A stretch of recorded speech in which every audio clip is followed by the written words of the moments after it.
ಮಳೆ ಮಳೆಗೆ ಬಿಸಿ ಬಿಸಿ ಮಿರ್ಚಿ ಬಜ್ಜಿ ತಿನ್ಬೇಕನ್ಸುತ್ತಲ್ವ.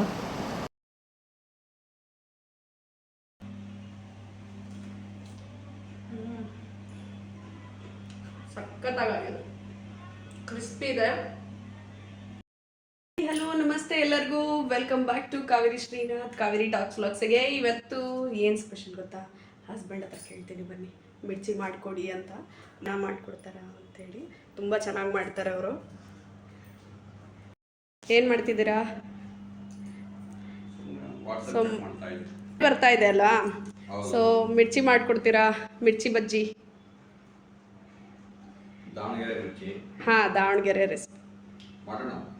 ಹಾಂ ಬನ್ನಿ, ಆಗಿದ್ದರೆ ಒಂದೇ ಸರಿ ಒಪ್ಕೊಂಡ್ಬಿಟ್ರಪ್ಪ. ಬನ್ನಿ, ಹೇಗೆ ಮಾಡ್ತಾರಂತ ತೋರಿಸ್ತೀನಿ ನಿಮಗೂ, ನೋಡೋಣ. ಮೊದಲಿಗೆ ಒಂದು 100 ಗ್ರಾಮಷ್ಟು 100-150 ಗ್ರಾಮ್ ಕಡಲೆ ಹಿಟ್ಟಿಗೆ ಸ್ವಲ್ಪ ರುಚಿಗೆ ತಕ್ಕಷ್ಟು ಉಪ್ಪು, ಒಂದು ಚಿಟಿಕೆ ಅಷ್ಟು ಸ್ವಲ್ಪ ಇದಕ್ಕೆ ಕಾದ ಬಿಸಿ ಎಣ್ಣೆ, ಒಂದು 2 ಚಮಚದಷ್ಟು ಹಾಕಿದರೆ ಚೆನ್ನಾಗಿದೆ. ಇಷ್ಟನ್ನು ಹಾಕಿ ಸ್ವಲ್ಪ ಕೈಯಿಂದ ಕ್ಲೀನಾಗಿ ಕಳಿಸ್ಕೋಬೇಕು.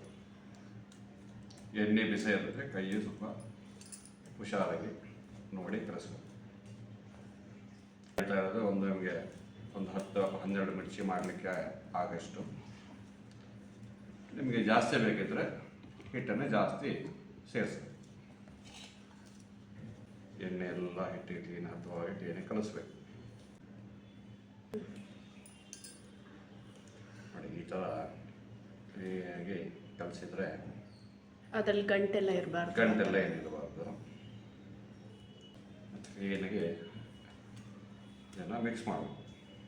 ಹಾಕಬಾರ್ದು, ಸ್ವಲ್ಪ ಹಾಕ್ಕೊಂಡು ನೋಡಿ ಕಲಿಸ್ಕೊತ ಹೋಗ್ಬೇಕು.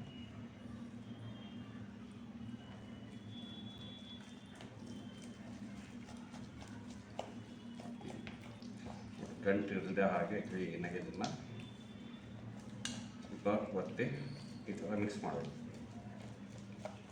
ಸ್ವಲ್ಪ ನೀರು ಬೇಕು, ಸ್ವಲ್ಪ ನೀರು ಹಾಕ್ಕೊಂಡು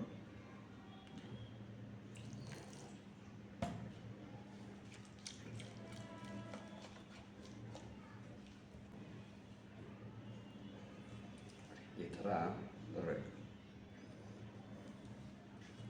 ಸ್ವಲ್ಪ ಭಾಳ ನೀರಾಗಿದ್ದರೆ ಮತ್ತೆ ಮಿರ್ಚಿ ಸರಿಯಾಗಿ ಬರೋದಿಲ್ಲ. ಸ್ವಲ್ಪ ಮೀಡಿಯಮ್ ಈ ಥರ ಇದ್ದರೆ ಕರೆದ್ರೆ ಚೆನ್ನಾಗಿ ಬರುತ್ತೆ.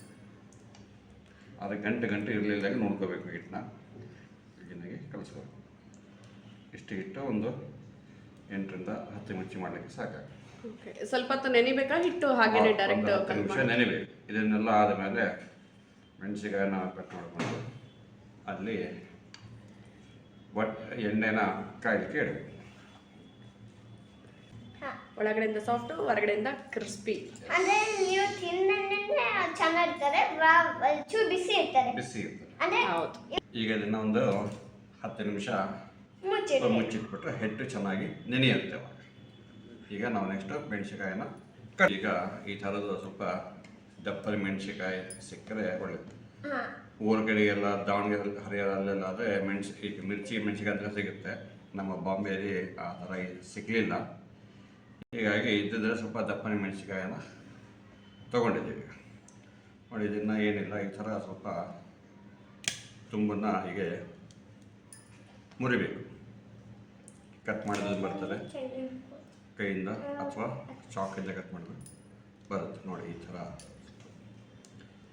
ಈ ಥರ ಮಾಡಿದ್ರೆ ಒಳಗಡೆಗೆ ಎಣ್ಣೆ ಹೋಗಿ ಎಲ್ಲ ಕ್ಲೀನಾಗಿ ಒಳಗಡೆಗೆ ಮೆಣಸಿನಕಾಯಿ ಎಲ್ಲ ಚೆನ್ನಾಗಿ ಫ್ರೈ ಆಗುತ್ತೆ. ವಯಸ್ಸಾದವರಿಗೆ ಮತ್ತು ಮೀಡಿಯಂ ಖಾರದಲ್ಲಿ ಮಾಡಿದ್ರೆ ಎಲ್ಲರೂ ಇಷ್ಟಪಟ್ಟು ತಿಂತಾರೆ. 2, 4, 8 ಮಿರ್ಚಿಗೆ 9 ಮಾಡುವ. ಒಂಬತ್ತು ಮೆಣಸಿನ್ಕಾಯಿ. ಈ ಥರ ಕಟ್ ಮಾಡಿಕೊಂಡು ಇದನ್ನು ಸ್ವಲ್ಪ ಮಧ್ಯದಲ್ಲಿ ಈ ಥರ ಸೀಳಬೇಕು. ಇಲ್ಲಾಂದ್ರೆ ಮತ್ತೆ ಅದು ಮಿರ್ಚಿ ಮಾಡುವಾಗ ಇದು ಅದಂದ್ರೆ ಇಲ್ಲ ಮತ್ತೆ ಹಿಂಗೆ ಕಟ್ ಮಾಡಿದಂದ್ರೆ ಮಿರ್ಚಿ ಹೆಂಗಾಗ್ತದೆ ಅದು ಒಳಗೆ ಈಗ ನೋಡಿ ಮೆಣಸಿನ್ಕಾಯಿ. ಈ ಥರ ತೆಗೆದು ಸ್ವಲ್ಪ ಇದು ಮೆಣಸಿನ್ಕಾಯಿ ಸ್ವಲ್ಪ ಖಾರ ಇದೆ, ಅದಕ್ಕೆ ಸ್ವಲ್ಪ ಬೀಜ ಒಳಗಡೆ ಇದ್ದರೆ ಅದನ್ನ ಈಗ ತೆಗಿತಾ ಇದ್ದೀವಿ. ಅದನ್ನು ಈ ಥರ ತೆಗೆದ್ರೆ ಬೀಜ ಹೊರಬಂದು ಸ್ವಲ್ಪ ಖಾರ ಕಡಿಮೆ ಆಗುತ್ತೆ. ಈ ಥರ ಎಲ್ಲ ಮೆಣಸಿನ್ಕಾಯಿಂದ ನೋಡಿ ಬೀಜಗಳನ್ನ ಈಗ ಒಂದೊಂದೇ ಬೀಜ ಹಾಕಿದ್ರೆ ಅದ್ರಲ್ಲಿ ಬೀಜ ಇತ್ತು ಅಂದ್ರೆ ಇನ್ನೊಂದಿಷ್ಟು ಖಾರ ಜಾಸ್ತಿ ಆಗುತ್ತೆ ಅದಕ್ಕೆ ಅಲ್ವಾ. ಅದೇ ಅದು ಬೀಜ ಇರ್ತಲ್ಲ, ಈಗ ಎಲ್ಲ ಮೆಣಸಿನ್ಕಾಯಿನ ಆ ಥರ ಮಾಡ್ಕೊಂಬಾರ್ದು. ಎಲ್ಲ ಮೆಣಸಿನ್ಕಾಯಿ ಇದೇ ಥರ ನಾವು ಕಟ್ ಮಾಡಿ ಬೀಜ ಎಲ್ಲ ತೆಗೆದು ಜಾಸ್ತಿ ಎಣ್ಣೆ ಬೇಡ. ನೋಡಿ ಈ ಥರ ಎಲ್ಲ ಕಟ್ ಮಾಡಿ ಬೀಜ ಎಲ್ಲ ತಗೊಂಡಿದ್ದೆ, ಇದು ಸಪ್ರೇಟಾಗಿ ಇಟ್ಟಿದ್ದೀವಿ. ಮತ್ತು ಇದು ಉಳಿದ ಮೆಣಸಿನ್ಕಾಯಿನ ನಾವು ಅಡುಗೆಗೆ, ಚಟ್ನಿಗೆ ಮತ್ತು ಮನೆಯಲ್ಲಿ ಅಡುಗೆ ಮಾಡಿದ್ರೆ ಅದನ್ನು ಉಪಯೋಗಿಸ್ಬೋದು, ವೇಸ್ಟ್ ಆಗುತ್ತೆ.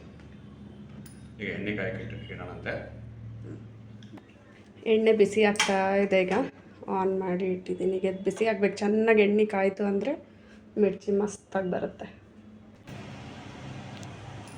ಹಿಟ್ಟು ಚೆನ್ನಾಗಿ ನೆಂದಿದೆನಾ? ಹಿಟ್ಟು ಸಾಕು, ನೆಂದಿದೆ. 15 ನಿಮಿಷ ಕಾಲ ಗಂಟೆ ಆಯ್ತಲ್ಲ, ಸಾಕು. 10 ರಿಂದ 15 ನಿಮಿಷ ನೆನಿಡ್ಬೇಕಾ? ಸಾಕು, 10 ನಿಮಿಷ ನೋಡಿ ಚೆನ್ನಾಗಿ ಹಿಂಗಾಗಿದೆ. ಇಲ್ಲಿ ಮೆಣಸಿನ್ಕಾಯಿ ಎಲ್ಲ ರೆಡಿ ಇದೆ, ಹಿಟ್ಟು ರೆಡಿ ಇದೆ. ಇವಾಗ ಎಣ್ಣೆನೂ ಆಲ್ಮೋಸ್ಟ್ ಕಾದಿದೆ. ನೀರು ಹಚ್ಕೊಂಡು ಮಾಡ್ತಾರಂತೆ, ಅದಕ್ಕೆ ಬೌಲ್ ಕೊಟ್ಟಿದ್ದೀನಿ. ನೋಡಿ ಈಗ ಎಣ್ಣೆ ಚೆನ್ನಾಗಿ ಕಾದಿದೆ. ಈಗ ಒಂದೊಂದೇ ಮೆಣಸಿನ್ಕಾಯಿನ ಡಿಪ್ ಮಾಡಿ ಹಾಕಿ.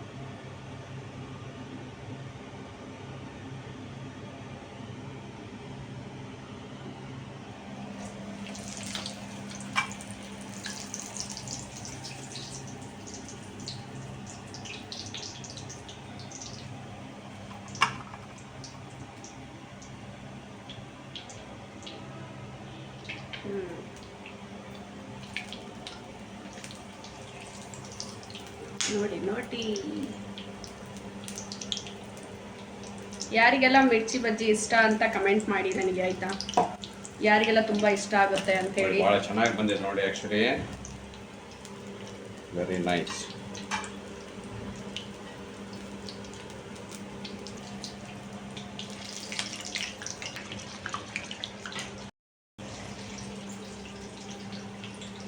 ಈ ಥರ ಎಲ್ಲ ತಿರುಗಿ ಹಾಕಿದ್ರೆ ಒಳಗಡೆಗೆ ಎರಡು ಕಡೆಗೆ ಚೆನ್ನಾಗಿ ಬೇಯುತ್ತೆ.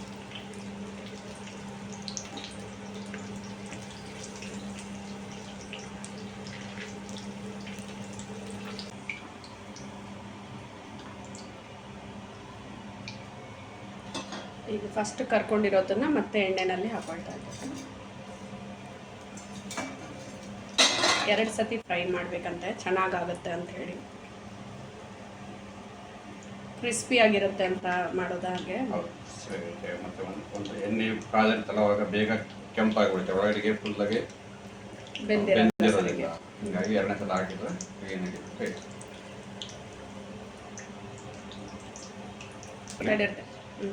ಈಗ ಎಲ್ಲದರಲ್ಲಿ ಹಾಕಿ ಒಂದು ಸಲ ಫ್ರೈ ಮಾಡಿ.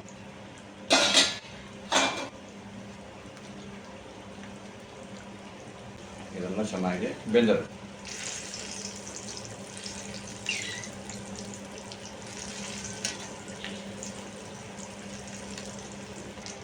ನೋಡಿ ಎಷ್ಟು ಮಸ್ತಾಗಿದೆ. ಗೋಲ್ಡನ್ ಕಲರ್ ಈ ಥರ ಬಂತಂದ್ರೆ ಸ್ವಲ್ಪ ನೋಡಿ, ಸ್ವಲ್ಪ ರೆಡಿ ಆಗ್ತಾ ಇದೆಯಲ್ಲ, ಸ್ವಲ್ಪ ಚೆನ್ನಾಗಿ ಒಳ್ಳೆ ಫ್ರೈ ಆಗಿದೆ ಅಂತ ನೋಡಿ. ಮಳೆಗಾಲದಲ್ಲಿ ಈ ಥರ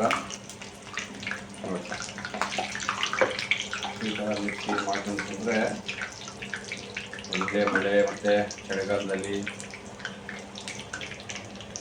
ಮಾಡ್ಕೊಂಡು ತಿಂದರೆ ತುಂಬ ಚೆನ್ನಾಗಿ. ಯಾರಿಗೆಲ್ಲ ಮಿರ್ಚಿ ಇಷ್ಟ ನೋಡಿ ಹೇಳಿ, ಕಮೆಂಟ್ ಮಾಡಿ. ಹಾಗೆಯೇ ನೀವು ಯಾವ ಥರ ಮಾಡ್ತೀರಾ ಅಂತಲೂ ನನಗೆ ಕಮೆಂಟ್ ಮಾಡಿ. ಹಾಗೆ ಯಾರೆಲ್ಲ ದಾವಣಗೆರೆಯವರು ಇದ್ದೀರಾ ಅಂತಲೂ ಕಮೆಂಟ್ ಮಾಡಿ. ಎಲ್ಲಿಂದ ನೋಡ್ತಾ ಇದ್ದೀರಾ ವಿಡಿಯೋ ಅಂತಲೂ ಕಮೆಂಟ್ ಮಾಡಿ. ಅಡಿಯರೆ ಬಿಸಿ ಬಿಸಿಯಾಗೋ ಮಿರ್ಚಿ ರೆಡಿ. ಇದನ್ನು ಈಗ ಸರ್ವಿಂಗ್ ಬೌಲಲ್ಲಿ ಹಾಕಿ ತೋರಿಸ್ತೀನಿ. ಫೈನಲಿ ಮಾಡಿ ಕೊಟ್ಟೆ ಬಿಟ್ರಪ್ಪ ಮಿರ್ಚಿನ. ನೋಡಿ ಬಿಸಿ ಬಿಸಿ ಮಿರ್ಚಿ ತಿನ್ನಲಿಕ್ಕೆ ರೆಡಿ. ಮಳೆಗಾಲದಲ್ಲಿ ಚಳಿಗಾಲದಲ್ಲಿ ಒಳ್ಳೆ ಮನೆಯಲ್ಲೇ ಮಾಡಿಕೊಂಡು ಹೆಲ್ತಿಯಾಗಿ ಕ್ಲೀನಾಗಿ ಮಾಡ್ಕೊಂಡು ತಿನ್ಬೋದು. ಹೈಜಿನಿಕ್ ಆಗಿರುತ್ತೆ, ತಿನ್ಬೋದು. ನೋಡಿ ಟೇಸ್ಟ್. 1 ನಿಮಿಷ ಬಿಸಿ ಇದೆ, ಬಿಸಿ ಬಿಸಿ.